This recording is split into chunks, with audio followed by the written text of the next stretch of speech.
సిద్దిపేట జిల్లా చిన్నకూడూరు మండలం చందలాపూర్ గ్రామంలో హనుమాన్ జయంతి పురస్కరించుకొని భక్తాంజనేయ దేవాలయం ఆవరణలో హనుమాన్ దీక్షా పనులకు మాలా విరమణ కార్యక్రమం చేపట్టారు.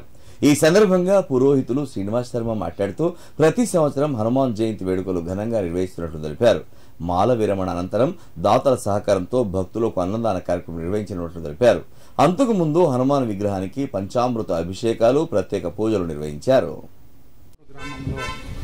కింద ఉన్నటువంటి భక్తాంజనేయ స్వామి ఆలయంలో హనుమ జయంతి సందర్భంగా గణపతి పూజ, స్వామివారికి పంచామృతం, ఆంజనేయ స్వామికి పంచామృతమైన అభిషేకము మరియు గణపతి హోమము, రుద్రహోమము, మన్యసూక్తంతో హోమం చేయడం జరిగింది. దేశము సుభిక్షంగా ఉండాలని, మా గ్రామ ప్రజలంతా సంతోషంగా అష్టైశ్వర్యాలు ఆయురారోగ్యాలతో ఉండాలని ఆంజనేయ స్వామిని ప్రార్థించుకుంటూ తర్వాత ఇక్కడ అన్నప్రసాద వితరణ చేయడం కూడా జరుగుతుంది. కాబట్టి ఆ స్వామివారి ఆశీస్సులు దేశం మీద, గ్రామం మీద, అన్నిటి మీద ఉండాలని మనస్ఫూర్తిగా కోరుకుంటూ గ్రామంలో ఈరోజు హనుమాన్ జయంతి సందర్భంగా భక్తాంజనేయ స్వామి దేవస్థానంలో భక్తాంజనేయ స్వామి చందలాపూర్ కమిటీ ఆధ్వర్యంలో ఈరోజు హనుమాన్ జయంతిని నిర్వహించడం జరిగింది.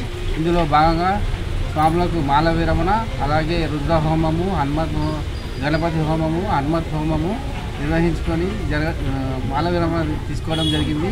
అలాగే దేశం సుభిక్షంగా ఉండాలి, పంటలు మంచిగా పండాలి, సింధూరు ఘటన గురించి కూడా మా స్వాములు మొన్న స్వామివారికి ప్రదక్షిణ చేసి మొక్కుకోవడం జరిగింది.